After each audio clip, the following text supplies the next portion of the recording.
চিনতে পারছো জায়গাটা কোথায়? বাড়ি থেকে বলে এসেছিলাম ভিক্টোরিয়া যাবো, ভিক্টোরিয়ায় এসেছি।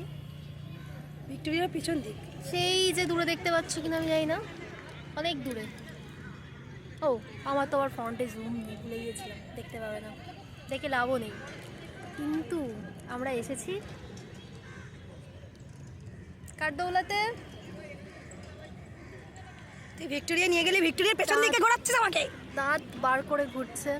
আমার কানে দেখেছো, দোকানে দুটো হেডফোন, আবার দু রকম ব্র্যান্ড। আমারও কি জন্য সেটা সবাই জানো, কারণ এই ফোনটার দৌলাতে। এই ফোনটার জন্য এইটা এটাই হয়।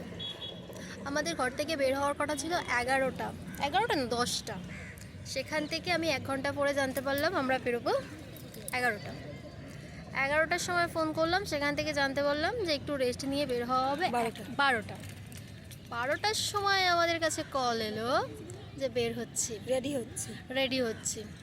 45 মিনিট পরে আমি ফোন করেছিলাম, আমাকে বললো বেরিয়েছি। হ্যাঁ, আমরা এখানে পৌঁছেছি কটার সময়? তারপর তুই যখন ফ্রিতে আমাকে 1 ঘন্টার মধ্যে দাঁড় করিয়ে রাখলি।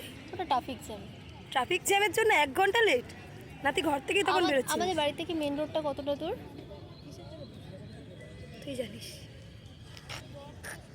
এটাই হয়, এইভাবেই চলবে কখন। হ্যাঁ, আর সব থেকে বড়ো কথা, আমি বলেছিলাম কালকে বাড়ি আসার সময় তুই ফুল নিবি, ও বললো না ভিক্টোরিয়ায় অনেক পাওয়া যায়। আমি কখন বললাম?